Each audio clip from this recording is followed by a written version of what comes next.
아니 모르겠어. 내가 마치 고슴도치 같아. 언젠가 들은 적이 있어. 인간은 다 고슴도치 같은 존재라고. 가까이 다가가면 서로의 가지가 상대를 찌르는데 그걸 모르고 자신만 찔리고 있다고 생각한대. 그래서 혼자 멀리 도망가 있으면 또 외로워진다는 거야. 동물이나 사람이나 가든 종기를 보이게 되어 있으니까.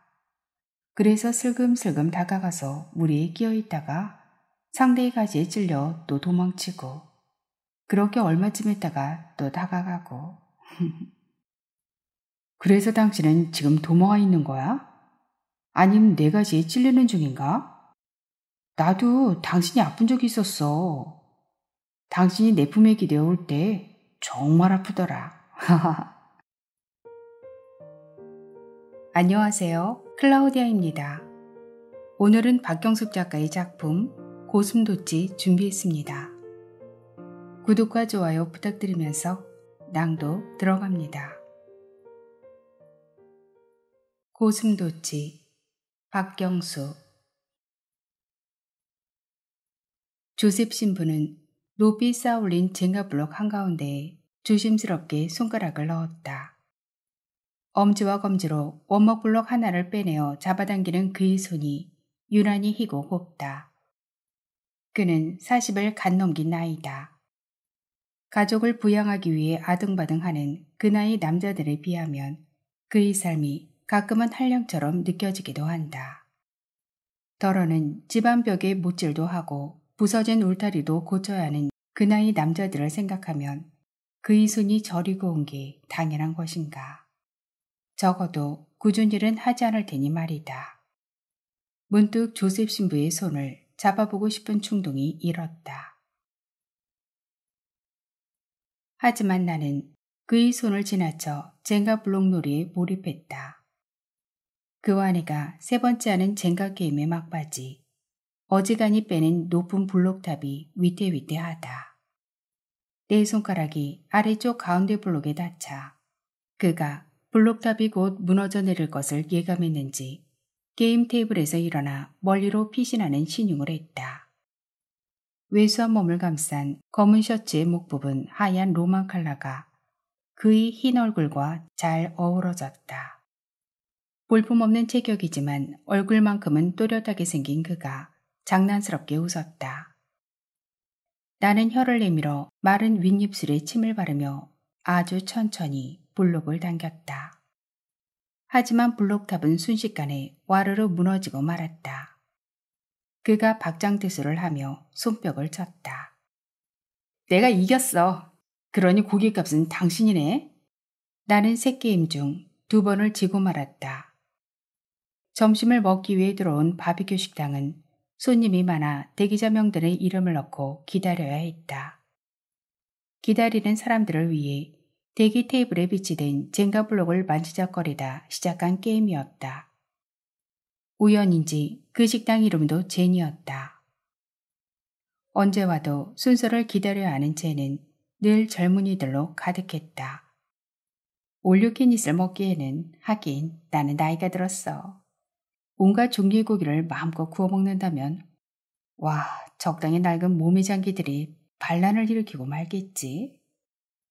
그러나 오늘만큼은 조셉 신부를 위해 무시하기로 했다.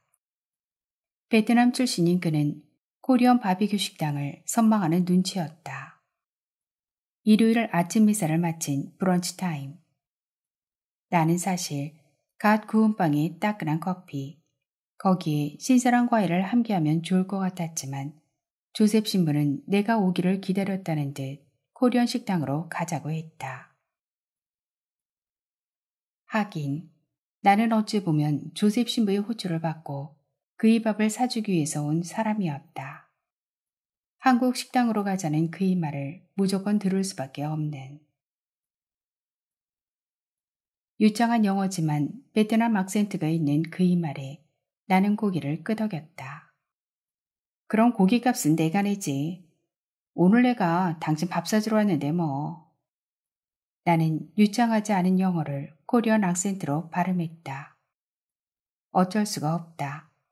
중국인은 중국어 악센트로 영어를 말하고 일본인들도 이란인들도 다 자기 나라 악센트의 영어를 한다. 영국의 오랜 지배를 받았던 인도인들은 영국식 악센트로 말하고 프랑스인도 자기 악센트가 있다. 이민으로 이루어진 이 나라는 그렇게 저마다 다른 악센트로 영어를 사용하고 산다. 무너지는 블록에 맞을까봐 테이블 멀찍이 피해 있던 그가 다가와 흩어진 블록들을 모았다. 그의 손이 유난히 희고 고운 것을 다시 봤다. 당신 손은 여자 손 같아. 손톱까지 예쁘네. 나도 모르게 말했다. 그러나 그는 내 말을 못 들은 것 같았다.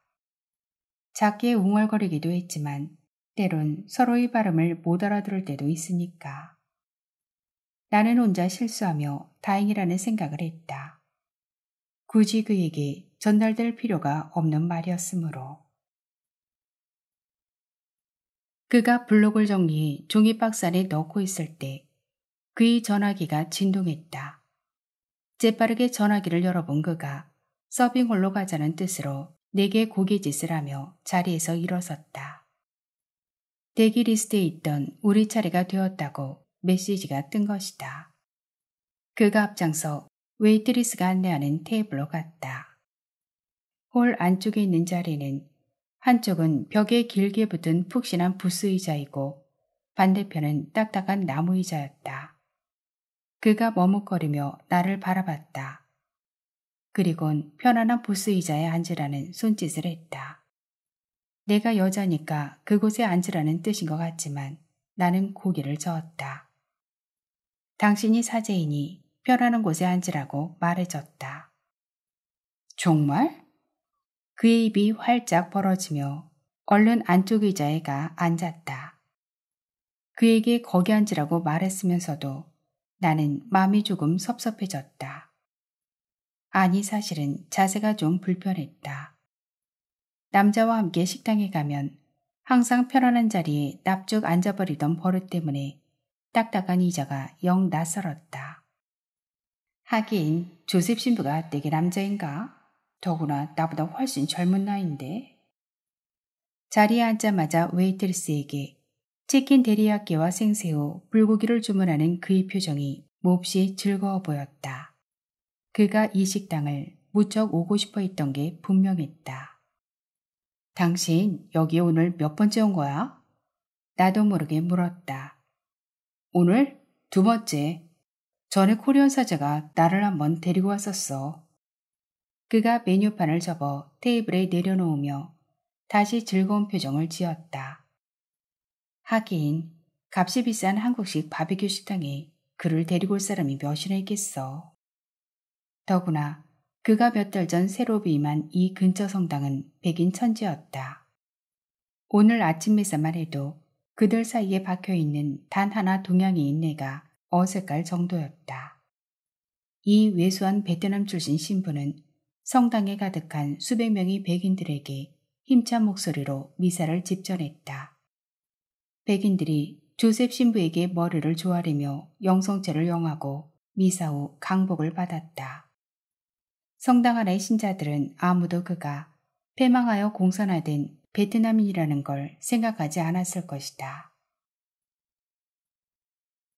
생등심과 모둠 야채를 주문하는 내게 그가 눈을 동그랗게 뜨고 물었다. 왜 불고기를 주문하네? 불고기는 코리안 대표적인 바비큐 아니야? 나는 그저 웃었다. 한국인의 입맛은 벌써 전통적인 불고기의 달콤함을 지나 담백한 소금구이 맛으로 바뀌었다는 걸 그가 알 리 없었다. 달아서 싫어. 너 어릴 때 많이 먹었거든. 그가 고개를 끄덕이며 웃었다. 잠시 고즈넉해지는 그의 눈빛이 아리송했다. 나이 먹은 나를 여자로 볼 리가 없는데도 어쩌면 삼성 핸드폰을 사용하고 LG 텔레비전을 보면서 자신도 모르게 코리아란 나라를 선망하고 있는 것인가. 고국의 농촌을 방문했을 때 농부 남편의 트럭 조수석에 앉은 베트남 여인을 본 적이 많았다. 그녀들은 때로 잡초가 무성한 밭에서 농약을 치기도 했고 농로 위를 탈탈대며 경운기를 몰고 가기도 했다. 그럼에도 나는 한 번도 조셉 신부가 가난 때문에 한국으로 시집오는 여자들과 같은 민족이란 생각이 들지 않았다. 당신은 코리언이면서 왜 코리언 교회에 가지 않지? 언젠가 그가 물은 적이 있었다. 그냥 싫어서. 내 대답에 그가 고개를 갸웃했다. 하긴 그를 이해시키려면 나는 조금 더 자세하게 답했어야 했다. 그러니까 말이야.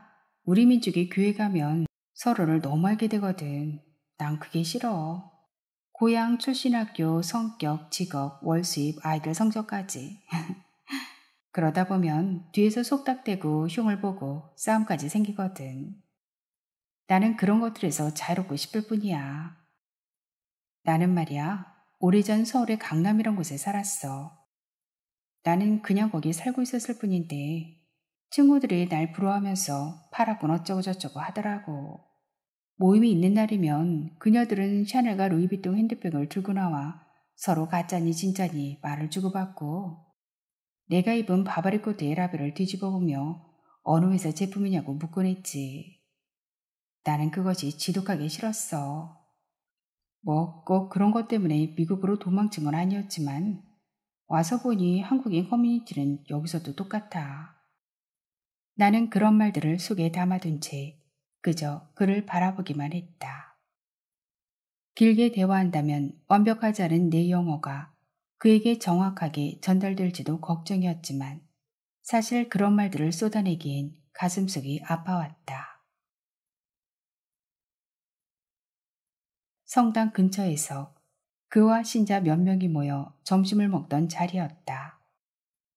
조셉 신부와 난 그저 안면이 있었을 뿐 같은 자리에 앉아본 건 그때가 처음이었다. 식사가 거의 끝날 무렵 나를 빤히 바라보던 그가 갑자기 내게 딸이 있느냐고 물었다. 내가 대답을 하기도 전에 그는 만약 내게 딸이 있다면 사위가 되고 싶다고 했다. 농담이었지만 왠지 진지한 그의 표정에 같이 식사를 하던 사람들 모두가 깔깔 웃고 말았다. 그날 점심을 마치고 돌아오는 길에 내 자동차에 동승했던 그에게 나는 아이린 얘기를 할 수밖에 없었다. 조셉 신부님, 내게 딸이 있긴 해. 하지만 결혼할 수는 없지. 당신은 사제니까 결혼할 수 없잖아. 그러니까 됐어. 결혼할 수 없는 딸을 가진 내게 당신은 결혼할 수 없는 사이가 되는 거니까. 운전을 하며 담담히 말하는 나를 빤히 바라보는 게 엿보래 느껴졌다. 왜 딸은 결혼할 수 없는데? 나는 긴 숨을 쉬며 그를 사제간에 내려주기 위해 교차로에서 좌회전했다. 그 애는 하늘나라에 살거든. 속도를 줄이지 않았던가. 회전을 하는 타이어 마찰음이 크게 들렸다.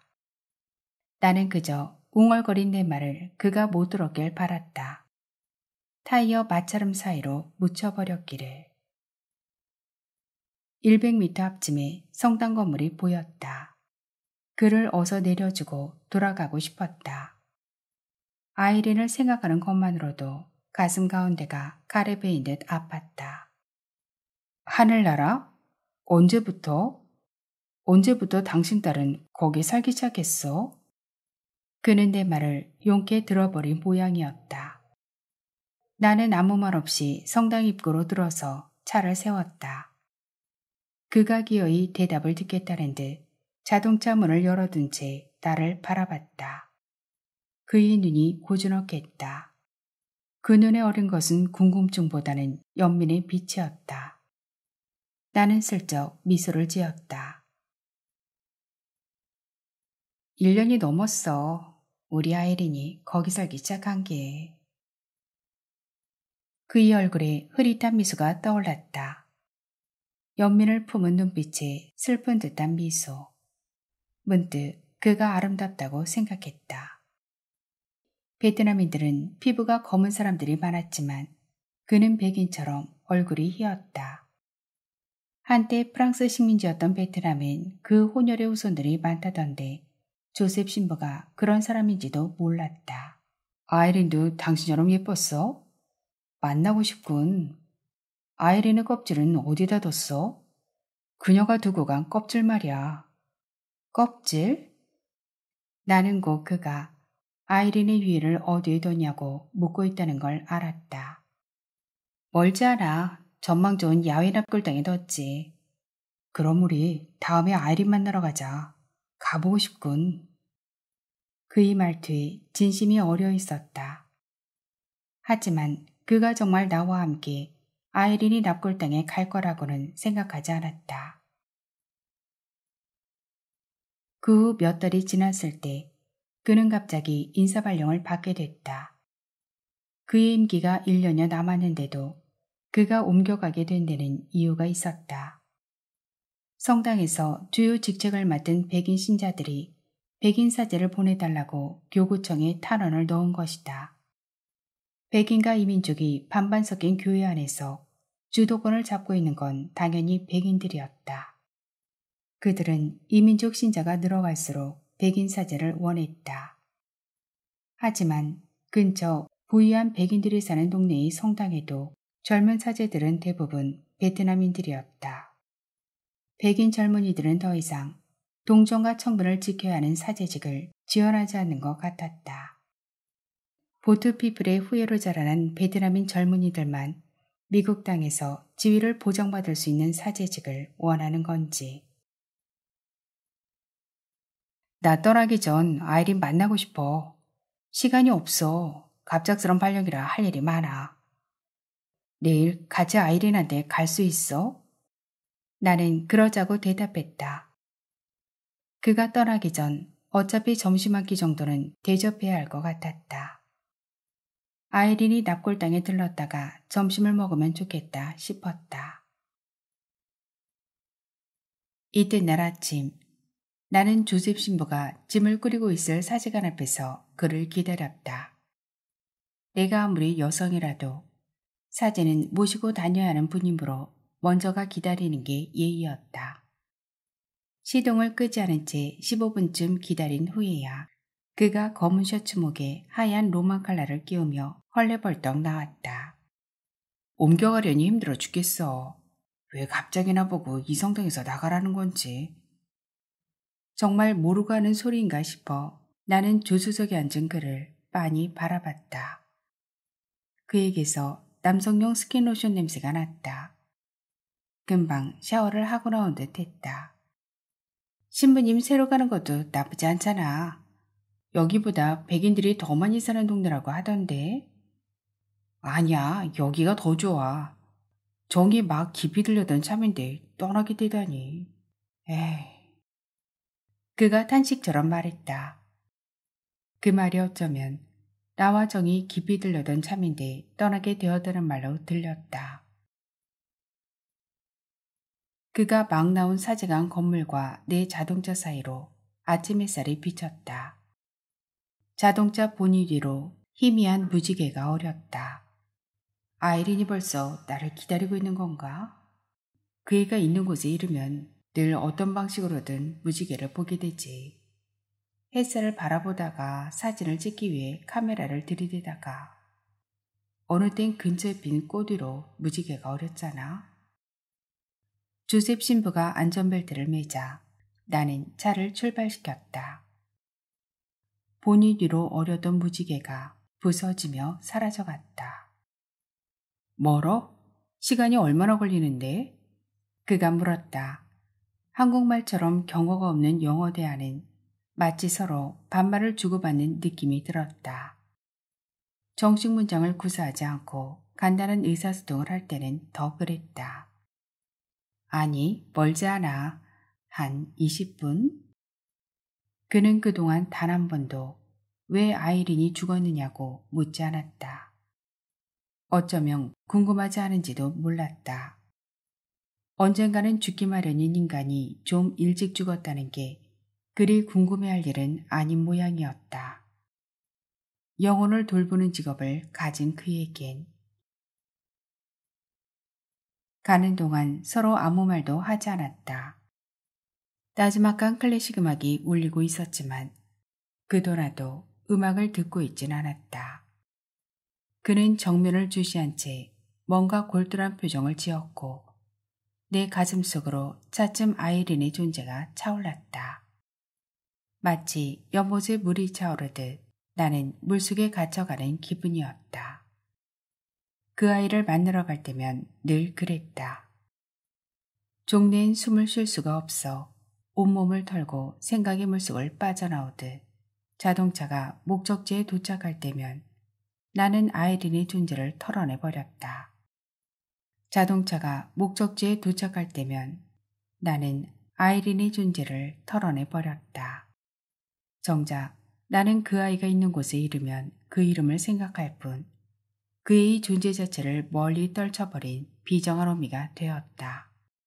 그래야만 거기서 그의 이름이라도 부를 수 있었다. 땅이 평평한 묘역은 언제 봐도 평화로웠다. 울긋불긋한 꽃들과 빙글빙글 돌아가는 바람기비들.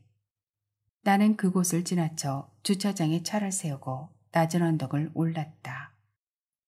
여기야, 우리 아이린이 있는 곳. 그가 내 뒤를 따라 걸으며 고개를 끄덕였다. 나 여기 와봤어. 그것도 아주 여러 번. 내가 이 성당에 부임하고도 사람들은 계속 떠났지. 장례미사를 해주고 때론 묘역까지 따라와 기도해줬으니까. 아이린은 누가 기도를 해줬어? 여기로 올 때. 나는 언덕을 오르던 걸음을 멈추고 그를 돌아봤다. 내가 있지. 사제는 아무도 오지 않았어. 사제가 꼭 왔어야 하는 거야? 그럼 당연히 사제의 축성을 받고 안치를 했어야지. 그래서 우리 아이린은 지금 편지하는 거야? 사제의 축성이 없어서? 나는 괜히 심사가 뒤틀려 목소리가 조금 높아졌다. 그거 다 형식 아니냐고 말하고 싶었다. 내가 그렇게 애절하게 마음을 다해 기도한 것이 사정도 잘 모르는 사제의 기도만 못하냐고 따지고 싶어졌다. 아니, 그런 건 아니야. 그냥 전통이고 전례니까. 그가 날이 선 내 표정을 살피며 얼버무렸다. 오늘 신부님이 여기 왔으니까 축성해줘. 그럼 되잖아. 나는 말들을 누그러뜨리고 나서 다시 언덕을 오르기 시작했다. 그가 뭐라고 말하는 것 같은데 무슨 말인지 잘 들리지가 않았다. 아니 어쩜 듣고 싶지 않은지도 몰랐다. 내 나라 말이 아닌 영어는 신기하게도 듣고 싶지 않으면 그 의미가 들리지 않았다. 그것은 신경을 곤두세워야만 들린다는 얘기이기도 했다. 언덕 위는 잔잔한 바람이 불고 있었다. 야외 납골당을 빙 둘러 하얗게 피어난 장미가 바람을 탔다. 꽃은 겨울에도 피었다가 지고 봄에서 가을까지는 늘 피어 있었다. 계절을 가리지 않고 꽃을 피우는 곳이 바로 캘리포니아였다. 아이린이 납골간 화병에 꽂아놓은 붉은 모조장미 위로 햇살이 쏟아졌다. 꽃을 바꿔준 게 2달 전인데 어느새 그 붉은 빛이 조금 발해 있었다. 여기야, 우리 아이린이 쉬고 있는 곳. 나는 손가락으로 가리켜 보였다. 그렇게 말을 하면서도 정작 그 애가 거기 쉬고 있다는 생각은 들지 않았다. 그 애는 늘 나를 가운데 두고 여름장마의 연못물처럼 제 존재를 불리다가 내가 견디다 못해 온몸을 떨며 기어이 그 연못을 기어나오게 만들었다. 너를 생각하지 않을 거야. 더는 생각하지 못하겠어.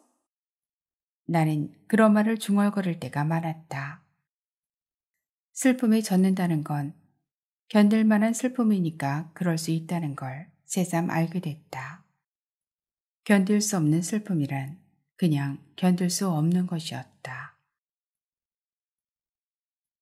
조셉 신부가 성호를 긋고 잠시 고개를 숙였다. 그리고 아이린이 납골간 위로 십자를 그었다. 순간 햇볕이 가라앉는 그의 하얀 얼굴에 가느다란 무지개가 서리다 사라졌다. 그가 바지 주머니에서 손수건을 꺼내 이마에 맺힌 땀을 닦았다. 그를 태우고 올 때에 비하면 햇살이 조금 따가워져 있었다. 근데 아이리는 왜 떠났지? 그가 얼굴을 살짝 찌푸리며 물었다. 얼굴로 비치는 햇살이 성가신 듯 몸을 돌려 납골칸을 등지고 섰다. 나도 그를 따라 몸을 돌렸다. 언덕 아래로 수많은 묘역이 내려다 보였다. 문득 저 사람들은 어떤 이유로 죽은 것일까? 그런 생각이 들었다. 교통사고. 나는 간단히 대답했다. 저런, 2년 전이면 몇 살이었어? 그가 놀라는 듯 말했지만 표정은 전혀 놀라 보이지 않았다. 22. 하지만 교통사고는 18살에 일어났어. 이번엔 그가 진짜 놀란 표정으로 나를 바라봤다. 하지만 나는 담담히 입을 다물었다. 하이스쿨 졸업 전 아이들이 가장 흥분하는 프롬바디 때문에 사고가 났다는 걸 기억하는 것만으로도 힘들었다.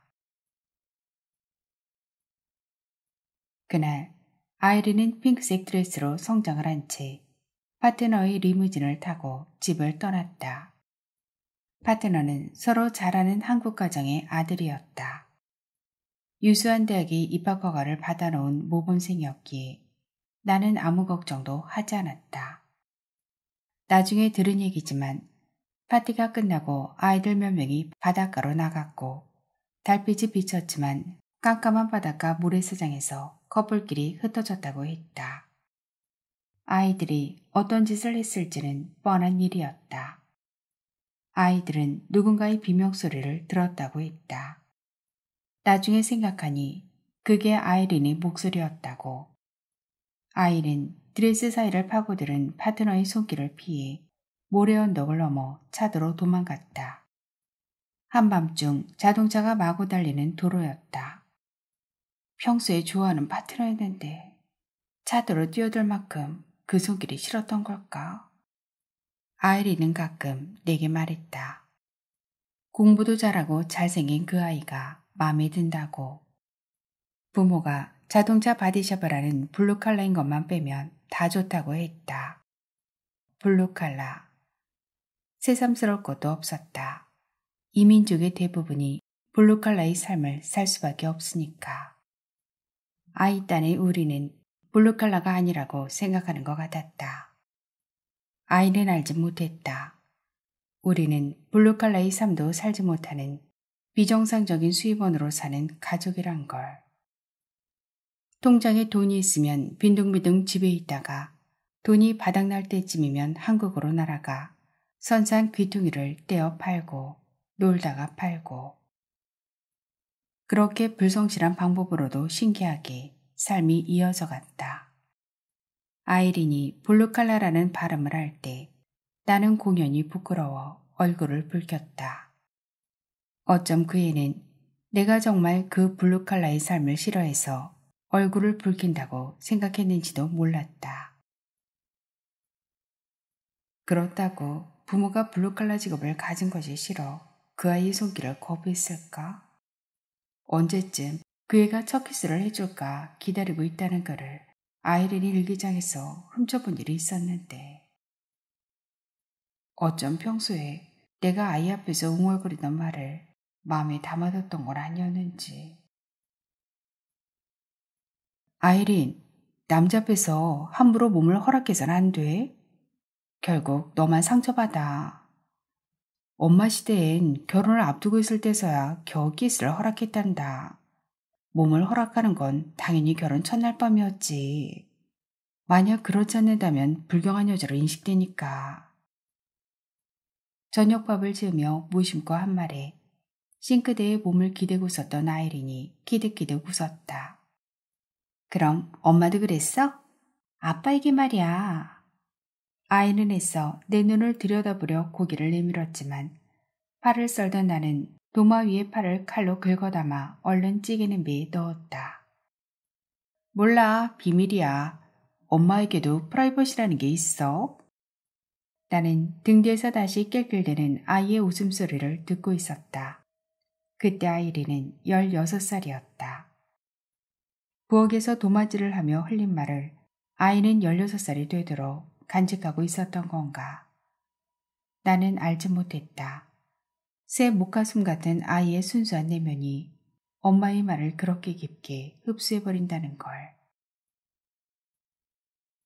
아이린은 자동차가 달리는 도로에서 넘어졌다. 도망치는 아이를 뒤쫓아 모래 언덕을 오르던 파트너가 넘어지는 그 순간을 목격했다고 했다. 도로 가장자리를 따라 달아나던 아이린은 파트너의 손길이 드레스 어깨가 벗겨져 발목까지 오던 드레스 한 자락이 바닥에 끌렸다. 급한 걸음에 하이힐 굽이 드레스 자락을 밟았고 아이는 차도로 넘어졌다. 그 순간 지프 한 대가 달려오다 속력을 늦추지 못한 채 아이린을 치고 말았다. 파트너는 지프의 전조등 불빛 속에 높이 솟구치다 바닥으로 떨어지는 아이린을 보았다고 했다. 조셉 신부가 내가 무슨 말인가를 하길 기다리다 아이린이 납골칸에 손바닥을 대며 눈을 감았다. 세상에 없는 아이의 남편이 되겠다고 했던 그는 만난 적 없는 아이린과 무슨 말이라도 나누고 있는 걸까? 내가 말해주지 않은 것들을 어쩌면 아이린이 영혼에게 듣고 있는지. 그가 납골칸에서 손을 떼자마자 나는 불쑥 말했다. 4년간 병상에 누워 꼼짝하지 못했어. 의식은 있으나 몸을 움직일 수 없는 상태로 말이야. 몸 왼쪽의 뼈가 거의 부서졌지. 장기가 파손되고. 더 말하기 싫어. 그 아이는 살고 싶었던 거야. 자신의 눈부신 청춘이 그렇게 가버리는 걸 안타까워했어. 수술과 진통제, 그리고 기도. 우리에겐 그것뿐이었지. 내가 왜 코리온교회에 가지 않는지 알아? 모두들 수군대거든. 아이린에 대해서. 그 녀석은 우리 아이린을 겁탈하려던 그 녀석은 멀쩡하게 대학을 졸업하고 지금 의과대학원에 갔어. 법학 대학원에 가려다 아이린 때문에 의사가 되기로 결심했다네. 그것으로 속죄하고 싶다고 말이야. 웃기는 녀석. 소문에 들으니 약혼을 했다던데. 우리 아이린이 떠나기도 전에 말이야. 나는 더 말하기 싫다고 해놓고도 자꾸 말하고 있었다. 내가 사건의 전말을 다 말하지 않았는데도 그는 다 알고 있는 것처럼 고개를 끄덕였다. 조셉 신부가 가만히 내 어깨를 감싸 안았다. 나는 그의 품에 기댄 채 그만 울음을 터뜨렸다. 울음이 잦아들 때까지 그의 손이 토닥토닥 내 등을 두드렸다. 납골당에 있는 언덕을 내려와 자동차에 오르며 나는 미리 생각해둔 대로 점심을 먹으러 가자고 했다. 하지만 그는 약속이 있다며 거절했다. 대신 자신이 새로 발령받은 성당으로 꼭 한번 오라고 했다. 점심은 그때 먹자고. 그러니까 나는 그 점심빚을 갚기 위해 지금 조셉 신부를 만나고 있는 것이다.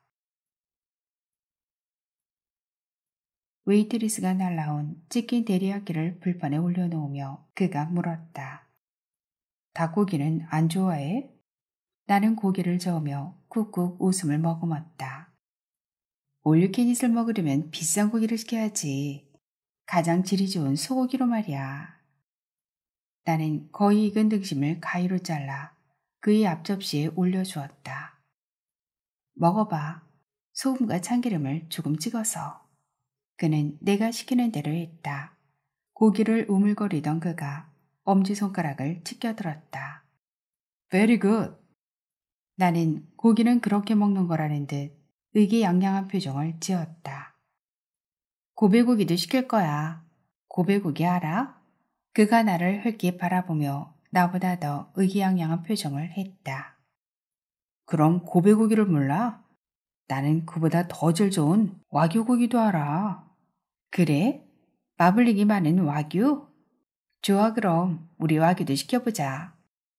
나는 사실 고기가 그다지 입에 담기진 않았지만 오기가 나서 말했다.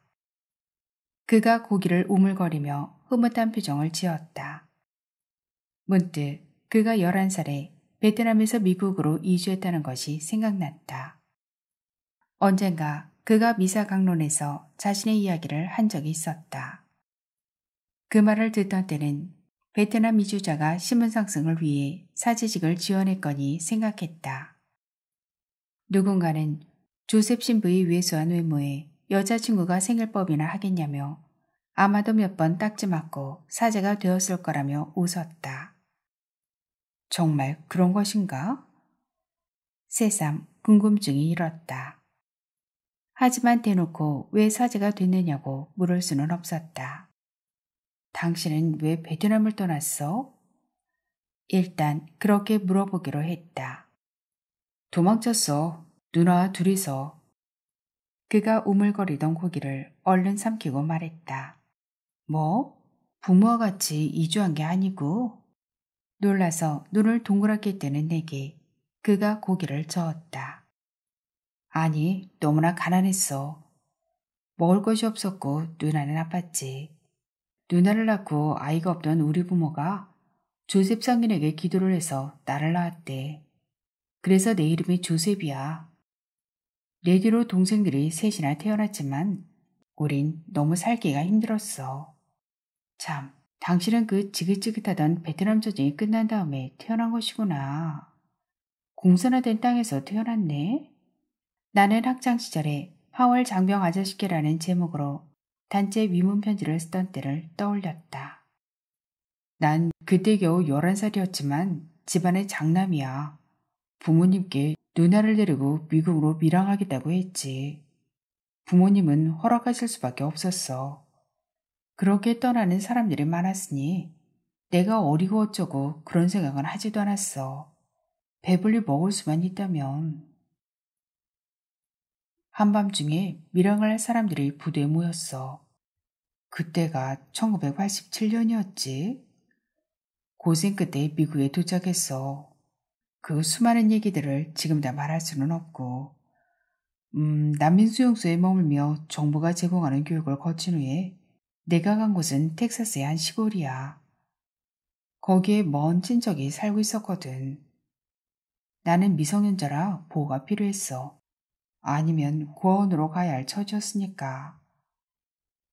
학교에 가려고 스쿨버스에 오르면 온통 검둥이들 뿐이었지. 백인도 없고 동양인은 오직 나 하나. 검둥이 아이들로부터 어지간히 놀림도 당했어. 영어를 제대로 할 수 없어 대꾸도 못했으니. 나는 입을 벌린 채 그를 바라봤다. 그가 부모를 따라 이주해 평범한 이민족으로 자라난 줄 알았던 내겐 약간 충격이었다. 많은 상처를 남기고 베트남 전쟁이 끝났을 무렵 나는 아무렇지도 않은 청춘으로 자라났고 11살 어린 소년인 그가 아픈 누나의 손을 잡고 한밤중 배를 탈 때도 나는 클래식 음악과 블랙커피를 즐겼다. 그래? 정말 어려운 시간들이었구나. 나는 머릿속에 펼쳐지는 그 시기쯤의 내 삶을 반추하며 겨우 말했다. 어린 그가 어둠을 걷고 있을 때 나의 삶은 환하고 풍족한 봄이었는데 지금은 반대가 된 기분이었다. 그뿐이 아니야. 나의 친척은 나를 착취했어. 학교가 파하면 그의 봉제 공장에서 패드를 따라 가위질을 해야 했어. 반복되는 가위질에 손가락이 부러졌지만 나에게 임금 같은 건 주지 않았어. 나는 옷감먼지가 날리는 공장에서 가위질을 하는 어린 소년을 떠올렸다. 당신 참 훌륭해. 그 어려운 시절을 겪고 이렇게 사제가 됐으니. 오늘만 해도 성당에 가득한 백인들을 당신이 지배하는 것 같았어. 불판 위에 고기들이 새까맣게 타들어가고 우리는 먹는 걸 잊은 채 서로를 바라보았다. 그가 슬그머니 웃었다. 집에는 무슨 어쩜 그들은 나를 제물로 내놨는지도 모르지. 자기들은 하기 싫은 사제직을 내게 떠밀어 놓고. 그의 표정이 좀 쓸쓸해졌다. 불판에서 검은 연기가 피어오르자 웨이트리스가 다가왔다. 불판을 바꿔야겠어요. 그녀가 상냥하게 말하며 익숙한 솜씨로 불판을 갈았다. 나는 좀 전에 말한 대로 와규와 고베고기를 주문하며 그녀를 바라봤다. 차분한 동양인 외모의 그녀에게 한국인이냐고 물었다. 한국말을 전혀 못하는 2세들이 많기 때문이다. 하지만 그녀는 고개를 저었다. 나는 필리핀어예요. 문득 내가 어릴 때는 필리핀도 가보고 싶은 나라 중 하나였다는 게 생각났다. 필리핀어 웨이트리스가 날라온 마블링이 심한 와규 늑간살을 쇠불판에 올리며 조셉 신부가 말했다. 나를 보아던 친척이 거주를 여기 캘리포니아로 옮겼거든. 그래서 이곳으로 왔지. 여기선 또 멕시칸들이 우글거리는 가난한 동네에서 학교를 다녔어. 대학을 나왔지만 여자친구도 없었고 왜 결혼을 하고 자식을 낳아야 하나 그런 의문이 들더군. 그래서 사제가 된 거야. 결국 내가 처음에 궁금해하던 것의 답을 들은 셈이었지만 마음이 무거워졌다. 그는 점심을 먹은 짧은 시간에 자기 생일을 내게다 부려놓았다. 내가 가볍던 날에 그는 생이 무거운 소년이었고 지금 나는 반대로 날마다 무거운 생을 살고 있는 것만 같았다. 내가 그에게 잘못한 것이 없는데도 왠지 벌을 받고 있는 기분이 들었다. 나 사제서품을 받을 때쯤 한국에 갔었어. 물가가 아주 비싸더군. 그가 또다시 선망을 담은 눈빛을 했다. 나는 내게 그런 눈빛을 할 이유가 없다는 말을 속으로 삼키며 적당히 익은 고기 한 점을 나무젓가락으로 집었다. 나는 당신을 찾아왔고 차에 태우고 식당에 왔고 나보다 편한 자리에 당신을 앉혔고 지금 당신 점심을 싸주고 있어. 나를 선망할 이유는 하나도 없지. 한국인의 GNP가 높아진 것은 나와 상관이 없어. 나는 미국에 살면서 오히려 당신을 선망해. 어둠에서 빛으로 나온 듯한 당신을. 기름기가 많은 고기 조각을 깨물자 육즙이 입안에 가득 찼다. 울컥 내 안의 물기가 가득 차 올랐다. 아이린이 사고를 당하고 나서부터 난 한국인들을 만나지 않아. 그들이 내 슬픔을 주시하고 있다는 게 견딜 수가 없었어. 그것은 위로도 관심도 아니었어. 그들의 호기심과 가십이 될 뿐. 그의 무거운 생애를 갑자기 부려받은 나도 속을 좀 털어놓아야 할 것 같아 말했다. 그랬군. 하긴 그래서 내가 당신을 만날 수 있었지만 그래도 언젠가는 코리안 커뮤니티로 돌아가겠지 당신은? 그의 표정이 조금 쓸쓸해지는 것 같았다. 아니 모르겠어. 내가 마치 고슴도치 같아. 언젠가 들은 적이 있어. 인간은 다 고슴도치 같은 존재라고. 가까이 다가가면 서로의 가지가 상대를 찌르는데 그걸 모르고 자신만 찔리고 있다고 생각한대. 그래서 혼자 멀리 도망가 있으면 또 외로워진다는 거야. 동물이나 사람이나 가든 손길에 모이게 되어 있으니까. 그래서 슬금슬금 다가가서 무리에 끼어 있다가 상대의 가지에 찔려 또 도망치고 그렇게 얼마쯤 있다가 또 다가가고. 그가 크게 소리를 내 웃었다. 그래서 당신은 지금 도망와 있는 거야?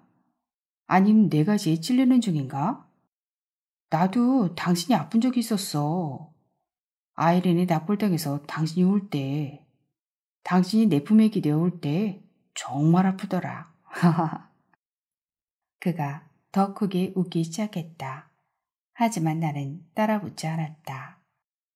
또다시 불판 위에서 고기가 타며 피어오르는 연기 사이로 그와 나 사이에 모호한 기류가 흐르고 있는 것만 같았다. 나는 얼굴이 붉어졌다. 그때 내 마음을 진정시키던 그의 왜소한 봄에서 풍기던 낯선 채취가 문득 되새겨졌다. 굽지 못한 고기가 아직 접시에 남아있었지만 우리는 그만 일어섰다. 그만하면 배도 부르고 그의 다음 비사 시간이 얼마 남아있지 않은 시각이었다. 신용카드 영수증에 필리핀어 웨이트리스에게 팁을 듬뿍 써주고 나왔다. 그녀가 내게 원하는 게 바로 그것이라는 생각에서였다. 서둘러 자동차에 올라 조셉 신부의 성당으로 달렸다. 내 옷과 그의 옷엔 불에 탄 고기 냄새가 잔뜩 배어들었었겠지만 우린 서로 감지하지 못했다. 같은 음식을 먹었으므로. 햇빛이 쨍한 성당마당 가장자리에 차를 세우고 그를 배웅하기 위해 내렸다. 화단에 하얗게 피어난 카리사 자스민이 은은한 향기를 풍겼다. 그때서야 내 옷에 배인 고기 탄내가 맡아졌다. 자스민 향기에 코를 킁킁대는 나를 그가 살포시 안았다. 오늘 고마워. 또 만나. 다음엔 내가 밥을 살게. 그의 입김이 슬쩍 내 귓볼을 간지럽혔다. 순간 지릿한 냄새가 코를 스쳤다. 같은 음식을 먹은 것으로는 가려지지 않는 베트남인 특유의 채취였다. 갑자기 가슴이 꿰찔리듯 아파왔다. 어느새 그가 너무 가까이 다가와 나를 찌르고 있었다. 소설은 여기서 끝이 납니다. 박경숙 작가의 장편 소설로는 구부러진 길, 약방집 예배당, 바람의 노래, 한 여자를 사랑하였다가 있으며 소설집으로 안개의 칼날, 빛나는 눈물, 의미 있는 생이 있습니다. 안개의 칼날로 가산문학상 수상, 약방집 예배당으로 한국기독교출판문화상 최우수상 수상, 빛나는 눈물로 통영문학상 김용익 소설문학상 수상, 바람의 노래로 노골리 평화상 문학상을 수상한 바 있습니다. 긴 시간 함께해 주셔서 감사합니다. 오늘도 행복하세요.